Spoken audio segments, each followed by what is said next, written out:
an international speaker, Mr. John Daly, who is going to speak on the topic strategic supply chain architect. And he's an expertise in all in predictive enterprises and is industry verticals or entertainment, manufacturing, distribution, and retail. So I'm handing over to Mr. John Daly to start the session. Thank you so much. Hi, good morning from Los Angeles. How is everybody today? Yeah, great. Good. Another 2 hours before the sun comes up out here, but happy to be on and really enjoyed some of the speakers as well. I'm going to definitely be speaking today about the leadership role in this current COVID-19 situation relevant to cost optimization. So we'll get some key topics in here. I'll share with you some of my experiences as I've run manufacturing, distribution operations, and global supply chain. And my theme is going to be really about, setting up a plan as a leader, driving leadership for your organization with regard to cost optimization. And one of the things that I learned early on in my career is, as an executive and a leader, you have to engage the entire organization in this process of cost optimization, taking cost out of your organization, which today, for many companies, as their top line revenue is impacted, is very important. The best ideas that I ever found on cost optimization came from the people who were doing the job, where the work occurs. So I'm also going to tailor that with a discussion about data and analytics. So my discussion is really about cost optimization. I go after that by leadership, which we'll talk about, as well as using data to drive it. And I heard a lot about KPIs on the call earlier today, P&Ls, balance sheets and all that, which I think is really good. So you'll hear more about this as we come up. We can move to the next slide real quick. Yep, and just remember, right, we're in this new industrial revolution today that's going on out there. So whenever we think about running businesses, we have to think about this new industrial revolution, which is about harnessing the power of data and machine learning, predictive analytics, prescriptive analytics, and that applies to all parts of the organization. In the company I'm with today, Algo, we think about analytics, making them smart, making them easy to use, scalable, and accessible to people. So today you have the opportunity to let non-data scientists, non-business analysts, but again, the people doing the work, get a hold of the data they're using to manage their positions all throughout the supply chain, whether that's procurement, whether that's inventory management, demand planning, whether that's replenishment of SKUs to retail. All those opportunities now create opportunities for both using data to drive strategic improvements as well as cost optimization. So next slide, please. Just a little bit of a chart here on the left side really talks about, data analytics and machine learning. Opportunity finding comes out of the data. So as you're thinking about cost optimization and cost management, always think about the data and let the data drive the decisions of where you're at. Scenario planning, simulations, diagnostics, P&Ls, forecasting, A/B testing, and metrics are all part of that. On the right side, when you want to think about cost optimization, you can think of it in many of those areas that I talked about through the supply chain, new product lifecycle management, cost of running your factories, your facilities, et cetera, et cetera. So overall, there's tremendous opportunities. You've just got to start thinking about where they come from, and I'll talk about that in a minute as well. Okay, next slide, please. Yeah, I'm a massive fan and user of key performance indicators. It's the first thing I will do going into an organization is assess what key performance indicators are in place. Are you measuring the right things for your company that will improve performance, improve profitability, reduce cost, meet your customer expectations? So KPIs and analytics today go very hand in hand. So again, as a leader, I want you to be thinking about, what KPIs does your organization have, and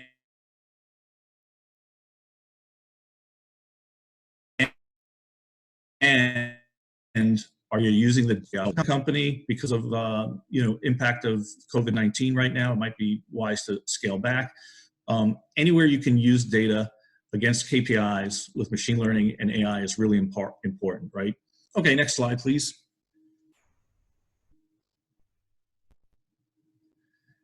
Yep. high performance teams, high performance organizations always start with those KPIs, right? Very simple. Maybe you've got KPIs today, but maybe you need to reevaluate what those KPIs are today relevant to the new business environment. So I would encourage you to pull those out, look at your KPIs if you have them. If you don't, I'll talk more about which are some good ones to start with. You know, what are the goals of the business today, right? It could be very different than it was a month ago before the virus hit in. And what matters to your customers today is very different than yesterday.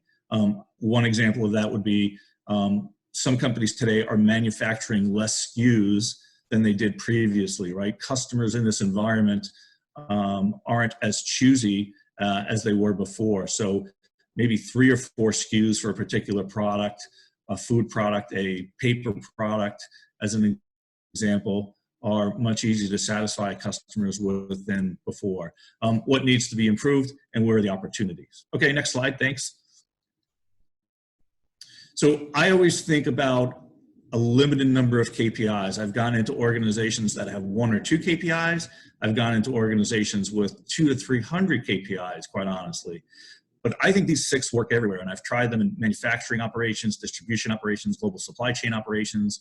They work in finance, they work in purchasing, they work in third-party 3PL distributors, and retail companies as well, right? So when cost optimization, right, you've got to think about using all the KPIs, because if you're just optimizing one KPI or just cost for the sake of cost itself, you could impact other areas, right? If you want to cut cost and you cut your quality program, as an example, will that have other impacts on revenue and your ability to satisfy a customer? And certainly the answer could be yes. So the 6 I always like to use is you've got to know your cost, your financials. Abdul before talked about really the balance sheet, the P&L, which I thought was a great discussion, and the ability of cash flow. Revenue and cost is really important. Normally, most companies have financial cost from accounting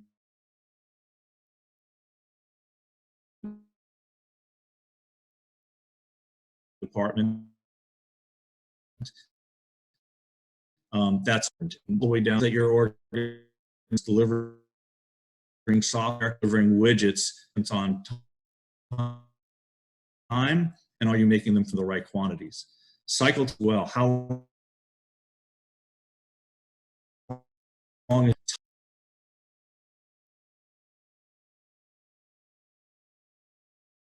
is a liability, right? If you've got too much inventory in centers or at your retailer, that could be returned, that could be problems. So you want to think about lean inventories for sure as you move forward. Workability is the subject of, you know, if you're ready to begin your process of making the widgets, are there things you're waiting on from your internal processes to make that widget, or are you waiting on things from your suppliers? So staying in tune to, can I actually manufacture, can I actually develop software? What are the milestones that are needed in front of that to go after that? And then certainly quality. So if you think of these 6 KPIs and the theme that I have today, right, about cost optimization, cost minimization, you really want to look at these 6 KPIs collectively and going after them. And you could have very sophisticated ways of gathering that data today, or maybe you have to start. And I would always say just start simple, right? In some organizations, we start just with Excel spreadsheets or monitoring things, to other organizations that have rapid data feeds coming in. Okay, so next slide, if you would, please. Yeah, and this is just some of the thinking that I've done. When you think about cost optimization, these are some of the themes as a leader I want you guys to be thinking about, right? What gets measured gets done. If you're focused on any particular strategy in your organization, you must be measuring it, right? So if we're going to go after cost optimization, let's identify what that goal is. If we need to cut labor, if we need to cut costs from suppliers, if we need to cut waste in a factory, measuring is very important. And by the way, one other thing that is really good for you to think about as you're thinking about cost optimization, and you can look this up online, Toyota Manufacturing years ago came out with what they called the 7 factors of waste in an organization. And I've used those as well. And, you know, it's overproduction, waiting time, which is workability. It's transit and holding time. It's useless and excess inventory. It's unused production. It's motion steps that are taking place that are not value added, and scrap and defect. So take a look at that as well. Inventory is liability. I mentioned know your cost. If you are a great leader everybody in your organization knows the cost of what they're working on, the cost of their particular department, and those cost drivers, right? Focus on quality. In these times where the virus has impacted us, you don't want to be caught in a situation where if you have limited resources, limited production capabilities, limited supplies from your vendors, you want to make sure that there's no quality issues there, right? And always focus on what can I improve today.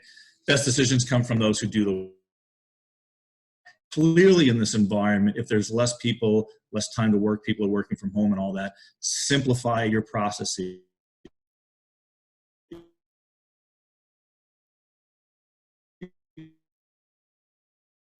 Simplify what you're doing. Next slide, please. Thanks.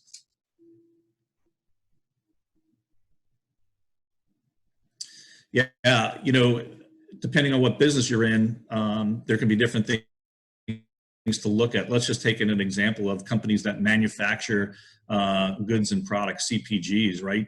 If you're looking for, you know, where the cost is, and I always like to say, follow the cash, right? And one thing you can always do is, if you have access to your financial people or you're a financial person yourself, and you really want to start thinking about, you know, where is the cost savings opportunities coming from, it's get a hold of your accounts payable distribution, right? Which is a record of everything you're paying out.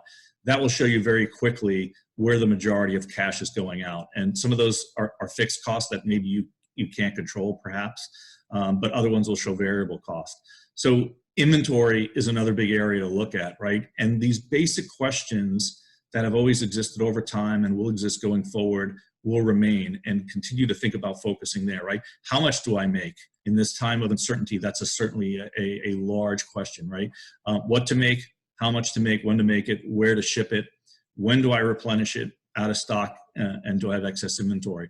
All of those are levers that you can start thinking about in your business today, in re-examining, simplifying your business, or what do your customers actually need.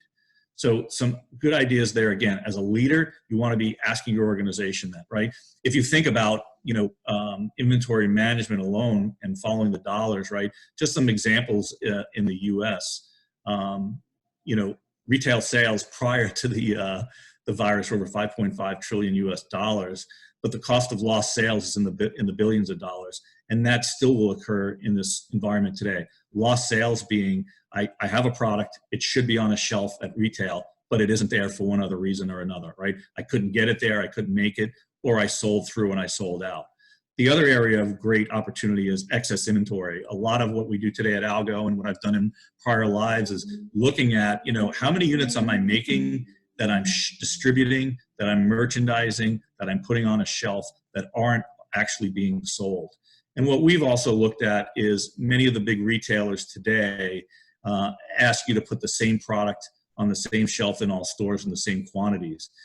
We've come back at that and looked at clustering of stores, high performance stores, high selling stores, low performing stores, and really have started making some recommendations to retailers saying, you know what, in these stores, 10 widgets makes sense to put on a shelf, but in some other stores, 2 or 3 will be fine. So using data to drive that is really important. You can see some other costs there as well, but we can move to the next slide. At the retail level today, more than ever before, the stores are not behaving the same way. In some cases, they're closed. In some cases, they're partially open. In some cases, they may be fully open because they're a necessity business that we have in the U.S. as an example, grocery stores,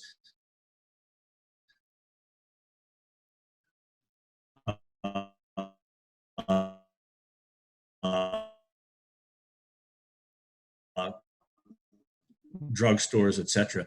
So thinking about how to apply that, so day, right? Not every month or not every quarter, but let's use data to start looking at this and really understanding at a granular level, you know, do we have a good in-stock rate? Do we have a good on-hand?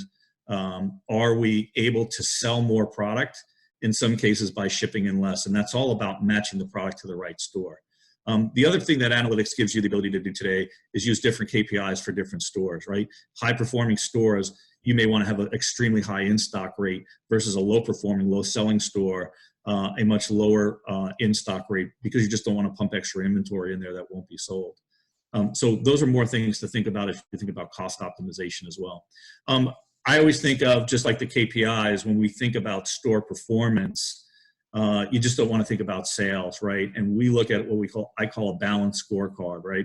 When I look at a store, when I look at a SKU that's performing, I want to look at sales, I want to look at on-hand, my on-time and fill percentages, my weeks of supply, my sell-through percentages, out of stocks, and returns.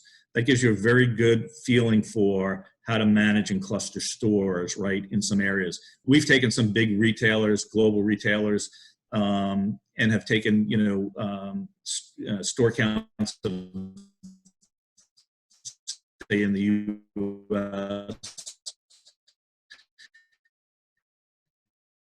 anywhere between 1,000. So in some cases, you're clustering 8 or 10 stores, such that the behavior, the way you support those stores, the way that you supply those stores is different to match the performance of that store. And then certainly you have to watch as those stores change. A top performing store today might be a low performing store tomorrow because it's in an environment where the virus has reduced the ability for that store to remain open. Or maybe new competition has opened up down the street, so a high performance store may no longer be high performing. Okay, next slide. I know I'm cognizant of time right here.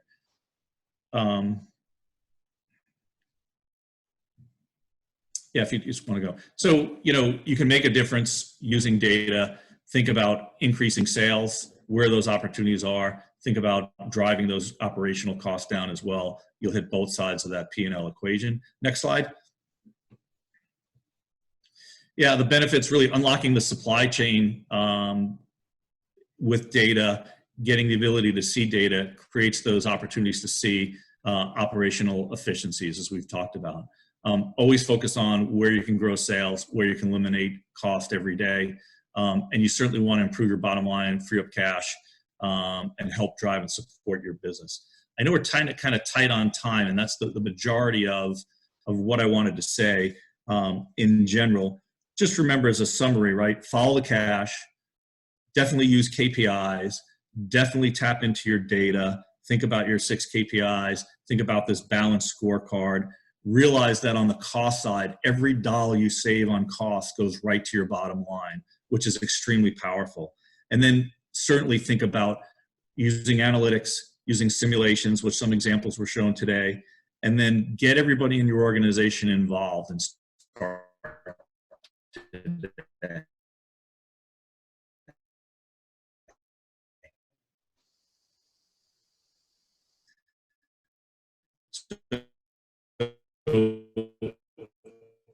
Thank you very much.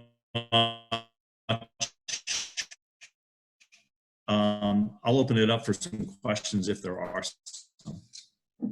Thank you so much, Mr. John Daly. So we are waiting for the questions. All the attendees, if you have any questions.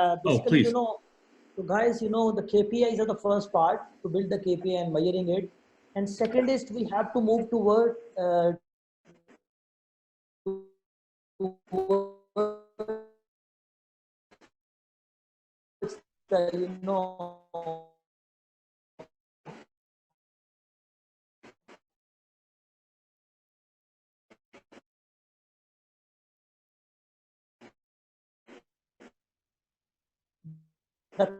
prescription and behind the movement of each KPI will become, we are doing it with many organizations and make this more interactive with the BI and the AI. We are working on that, but frankly speaking, guys, if you start doing this thing and create the database, and it will really help you a lot to build a baseline, and you can always raise the bar of improving the results related to the certain KPI. That's it. Thank you.